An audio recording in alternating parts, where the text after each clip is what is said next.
School service কমিশনের group C এবং group D পরীক্ষা যারা দিয়েছো তারা অবশ্যই কেউ কেউ বাড়তি একটা অ্যাডভান্টেজ পেতে চলেছো, আবার কেউ কেউ বা সুযোগ হারাতে চলেছো। কেমনভাবে?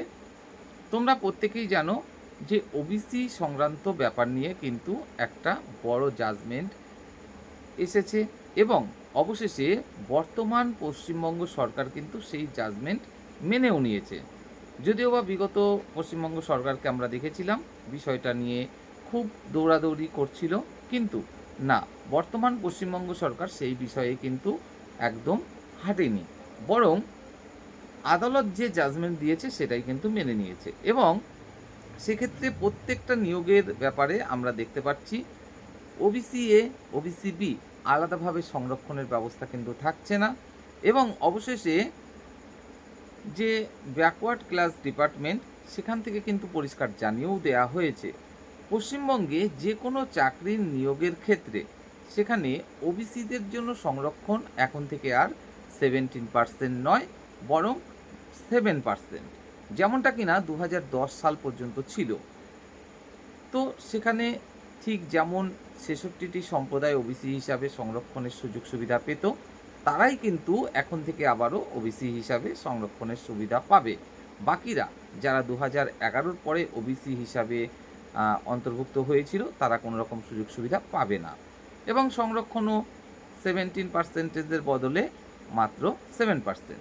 স্বাভাবিকভাবেই এই যে 10% ভ্যাকেন্সি সেটা কিন্তু আনরিজার্ভ ভ্যাকেন্সিতে চলে যাবে। আর আনরিজার্ভ ভ্যাকেন্সিতে চলে যাওয়ার অর্থ ঠিক এরকম, আনরিজার্ভ ভ্যাকেন্সির ক্ষেত্রে আরও বেশি সংখ্যক ক্যান্ডিডেট সেখানে ঢোকার সুযোগটা পাবে বা চাকরি পাবে। তো সেক্ষেত্রে স্বাভাবিকভাবেই যে কোনো নিয়োগের ক্ষেত্রে কাট অফ কিন্তু কিছুটা হলেও কমবে আনরিজার্ভ ভ্যাকেন্সিতে, অন্যান্য নিয়োগের মতো। তাই পশ্চিমবঙ্গের যে স্কুল সার্ভিস কমিশনের গ্রুপ সি এবং গ্রুপ ডির পরীক্ষা সেখানেও দেখব আনরিজার্ভ ভ্যাকেন্সিতে 17% যদি ওবিসি সংরক্ষণ থাকতো তাহলে যে কাট অফটা যেত ইন্টারভিউর জন্য, স্বাভাবিকভাবেই সেই কাট অফের থেকে 1 নম্বর হলেও কিন্তু কাট অফ কমতে চলেছে। আর সেক্ষেত্রে আনরিজার্ভ ভ্যাকেন্সির কাট অফ কমে যাওয়ার অর্থ ঠিক এরকমই, এসসি এসটি ওবিসি প্রত্যেকটা ক্যাটাগরিতেই কিন্তু কাট অফ কমে যাওয়া। কেন?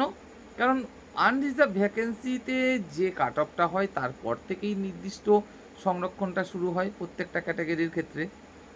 অর্থাৎ এসসি এসটি এবং ইডাব্লিউএস প্রত্যেকটা ক্যাটাগরিতেই দেখব আমরা এই কাট অফটা কিন্তু একটু হলেও কমতে চলেছে, যেমনটা মনে করা হচ্ছিল তার তুলনায়।